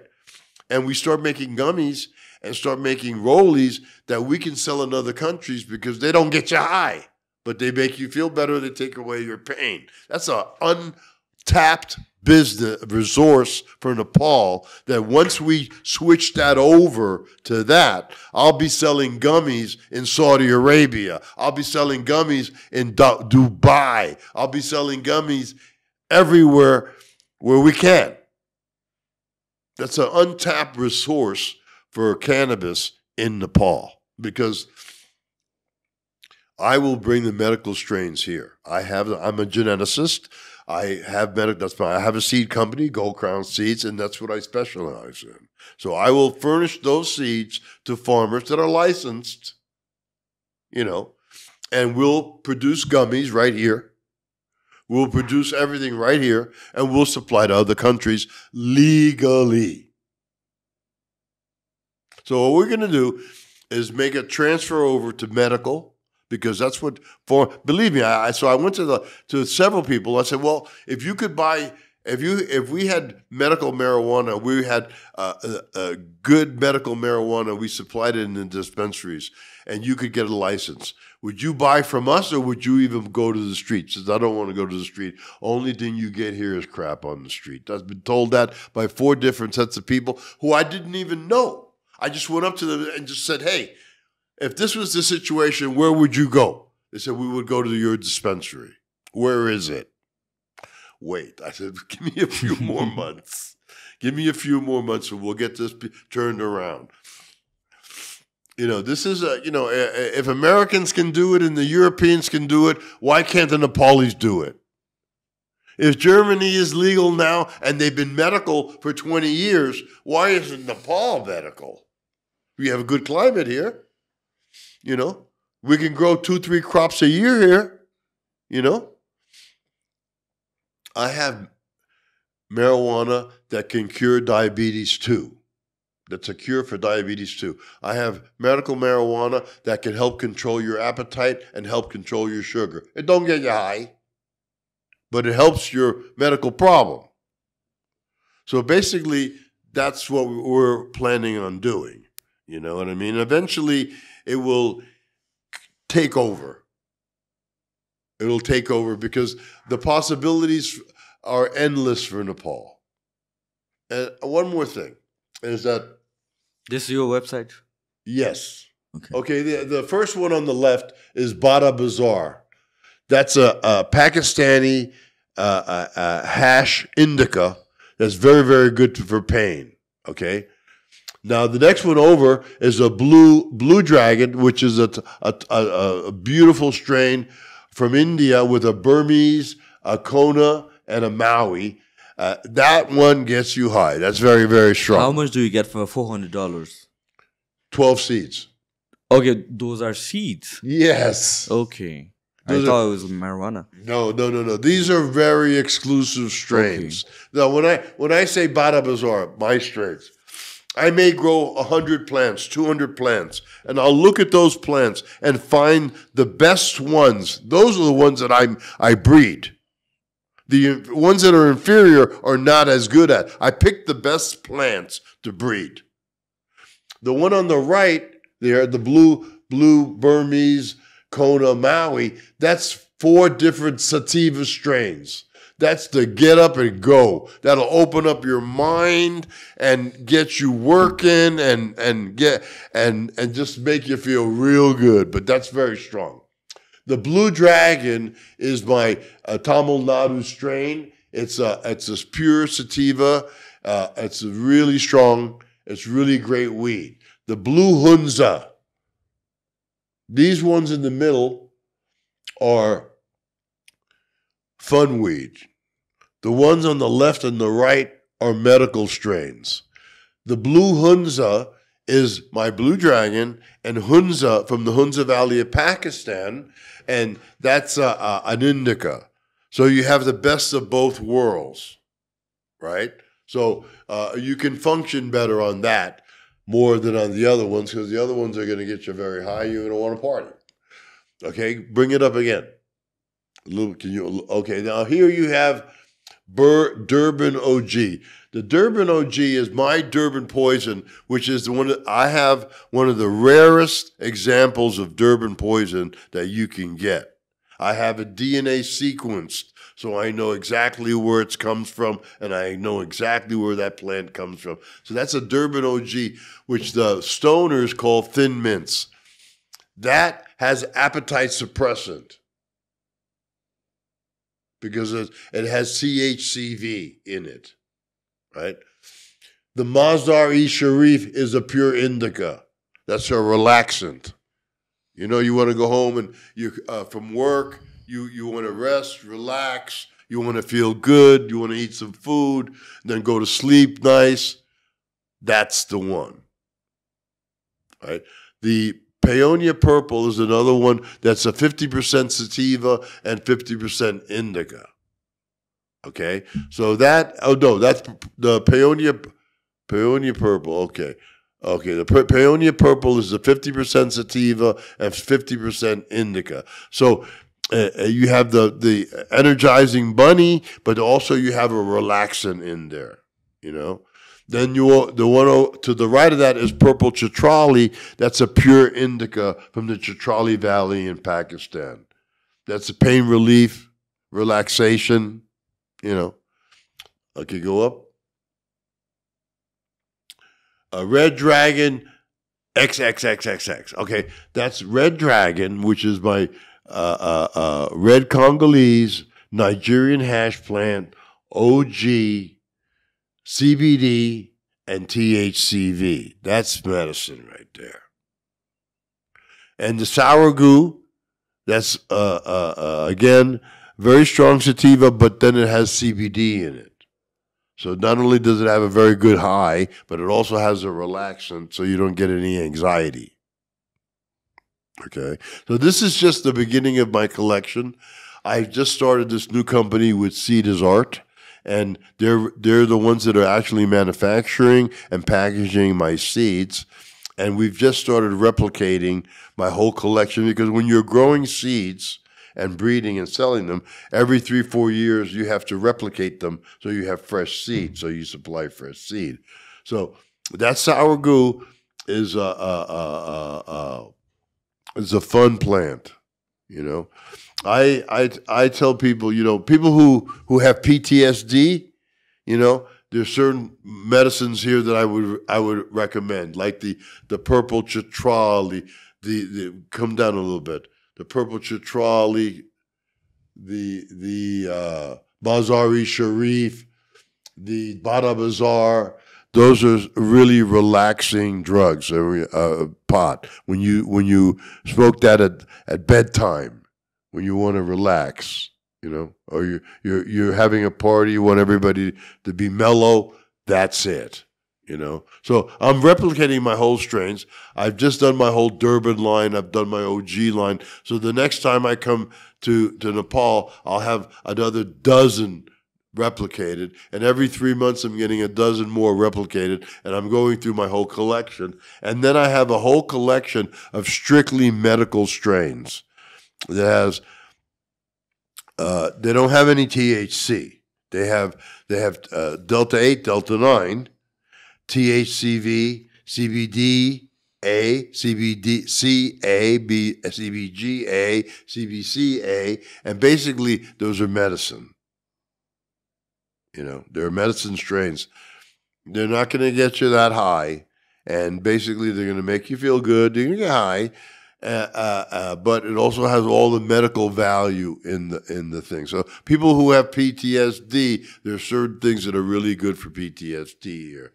If you have any anxiety, these things have, the ones that have CBD are for anti-anxiety.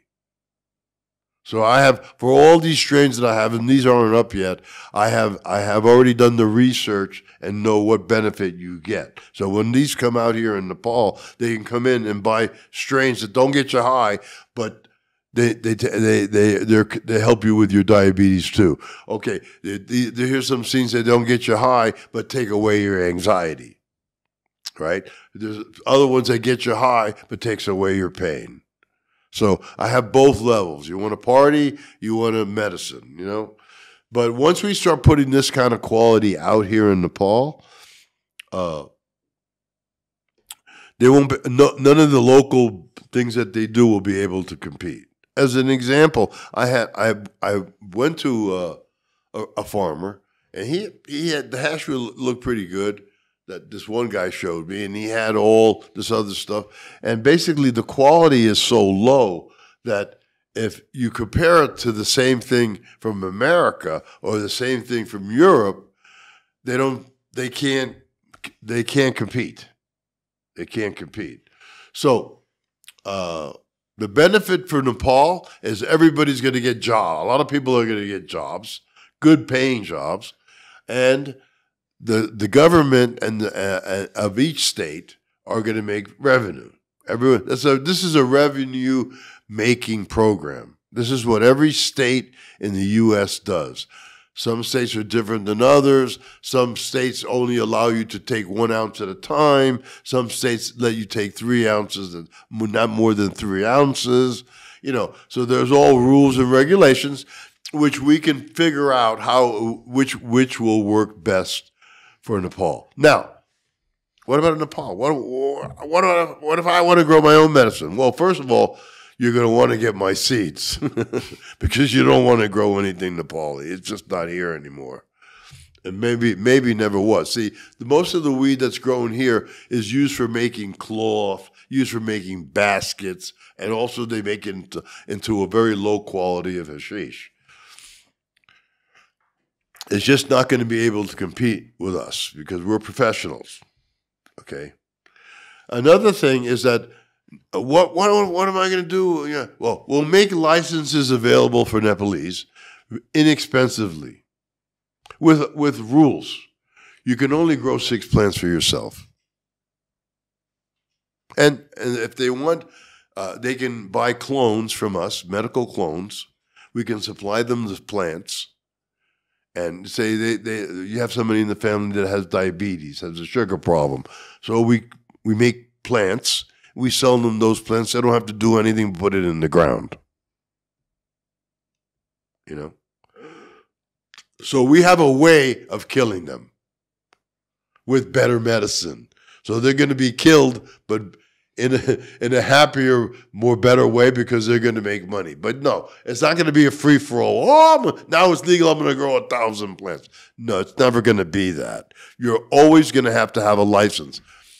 No one is going to go to jail for marijuana anymore in Nepal when I'm through with this program.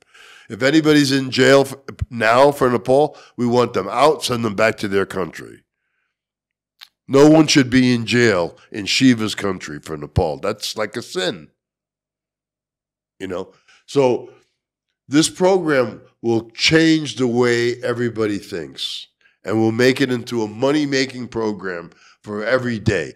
Any time that a Nepali wants to grow some pot, hey, here's your license, medical license, good for a year. Every year you have to pay little money, and you can grow for yourself. But no, you can't sell anything to anybody. You do that for yourself. You know what I mean? So we'll take that out, and the profit incentive will go to the state, and will go to the shop owners, the farmers, the workers, the whole program. And basically, that's it. It's a very simple program. I'm bringing here. Next time I'm planning to come with my partner Basant, and we are going to bring Chaz Kobayashi. He runs programs in 2 different states, Michigan and Colorado.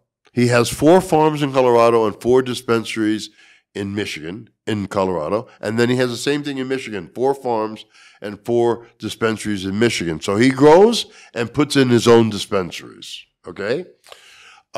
He has been the CFO of Highland High Farms for now almost 14 years, which in this industry, because there's been so many changeovers because everybody thinks they're going to be making a lot of money because they smoke pot, but they don't know what they're doing, that eventually the unprofessionals get pushed aside and the professionals come in and take over the industry. So he's been running this company for two different states for 14 years. He knows every aspect of the industry. So I'm going to have him come here and do a PowerPoint presentation to certain aspects of the government, one in Pokhara and one here in Kathmandu. Eventually, we'll all go that way. And he'll show you how they do it in America and how much money is paid, how much money is made, who does what, who does, you know what I mean? The whole aspect of the industry. And then we'll make a decision about it. One thing I will promise, that if I get the agreement and get the contract that I can bring this program into the country, and I'm doing it for free, I'm not making any money from this, you know, that I will bring Bob Marley's band to Nepal. I'm going to bring the High Times Cup to Nepal, the International High Times Cup. I was told today that I could get permission from the government to bring samples from other countries to enter the contest that we're going to have, the biggest cannabis event in the history of the world we're going to have right here in Kathmandu. We're going to bring millions of tourists here to Kathmandu. We're going to make a lot of money in Nepal, and for the Nepalese people, for the Nepalese farmers, for the Nepalese workers. We're going to bring that program here. We're going to bring the biggest event that's ever been heard of anywhere in the world right here in Kathmandu. And we're going to bring the Marley Band, which I'm in touch with them now. They want to come. We're going to have a concert here. We're going to blow everybody's mind. We're going to bring some good music here. We're going to have some good times here. And this is going to be a free place again. And the country of Nepal and the people of Nepal are going to make all the money. And that's all I can do. And Nepal has been good to me. I'm going to be good back to Nepal. That's how it's going to be. It's if I can do this, it'll be the greatest thing I've ever done in my life. So I'm very anxious and ready to do this for Nepal. So we're bringing the team, meeting with me and Basant. We're meeting with Chaz. Everybody's already lined up. Chaz, Highland High Farms has signed a contract with High Times. They're opening up a new dispensary in Denver for High Times, and we are the supplier of the medicine for the High Times dispensary. So we're going to bring High Times here, and we're going to put on the biggest party that Nepal has ever seen in the history of Nepal, and probably in the history of the world. It could be bigger than Woodstock. And I'll end it with that. Okay. Do you want to take a break or do you want to end it? I'm ending it. All right. So let's just end with this. Where's the progress gone so far? I think that the progress has gone very well. Mm-hmm. And I think that I have the right people behind me. And I think that once I have Chaz here and he shows them the business and how it's run, and he's going to supervise all these things. Another thing that I want to talk about, I want to start a cannabis college, a farming college, where I can teach farmers better techniques. You know, I had a farmer, he says, what can I do for bugs? What can I do for this? I said, well, first thing you got to do is stop using cow shit to grow your weed. That's where your bugs are coming from. What do you use instead of that? I mean, like in Nepal. We compost. Well, the first thing I'll do is I'll start a new company. I'm going to start so many businesses here. I'm going to start one farms that create worms, that create worm shit, right? That worm shit is the best fertilizer in the world. It's worm casts. So we'll start worm factories. We'll collect that worm cast. We'll use that as compost, as nutrients. Second thing is we're going to be teaching farmers how to compost naturally, because what I'll do right away, I'll start another company, just collecting the vegetable leftovers, the orange rinds, when you peel a banana, the banana peel, to make dirt. When I had my friend here, he's living in my farm now, and I had a compost pile. It was about 6 feet high and 8 feet in diameter. And I've been doing layers. So when he came, I said, let's open it up. When I opened it up and he saw the richness of the dirt, right? He said, man, this is the best stuff I've ever seen. I says, yeah, and I make it myself. What we'll do is we'll go to all the restaurants. We'll create a farm, right, to collect all the garbage, leftover food, the leftover rice, the banana peels, the leftover oranges, when you have a hemp stalk, we use the stalk, and we start making our own dirt. That's what we'll grow with.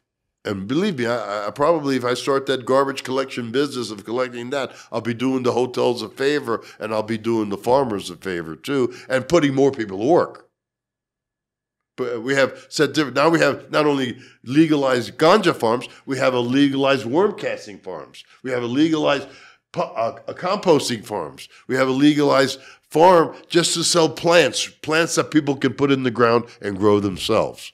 They don't have. It's like idiot proof. Mm-hmm. You know what I mean? Mm-hmm. So that's the plan. We're going to put a lot of people back to work. We're going to bring a lot of people back from the Middle East, and we're going to be able to use their land for the best purpose for Nepal, because that's growing. This is land of Shiva. So we should be able to grow Shiva's weed here, and we should be able to make medicine here. So that's the kind of things that we can do. There's so many other businesses that run off of this business that we haven't even gotten to yet. But Chaz can explain everything. He's the expert. I'm a ganja guy. I grow seeds.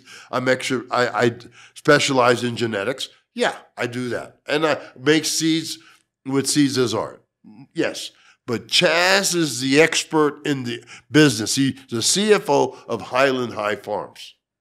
So I'm going to give him the floor, and he's going to come here, do his PowerPoint presentation, and show them and show the numbers too. We can show the numbers of how our businesses are running right now, and how much money we're making, and who gets paid what, and what gets paid where. He's the expert. So I'm bringing him here. Next time I'm here, I'll have him here. I'm going to have presentations, everything set up, and I've been a little sick. You have to excuse me. I think that once I do my presentation, that they can't say no. I don't think they can say no. If they say no, then they're stuck on stupid. And I'm not going to let them be stupid here. I'm going to make them enough money and bring enough money into this country they'll give me citizenship like they gave Sir Edmund Hillary, because I hate being in America. I'd rather be a Nepali. I tell you the truth. All right, Joe, let's end it on that. Let's end Thank it you on so that. much. Thank you, buddy. All right, brother. I think we did a good job. Yeah.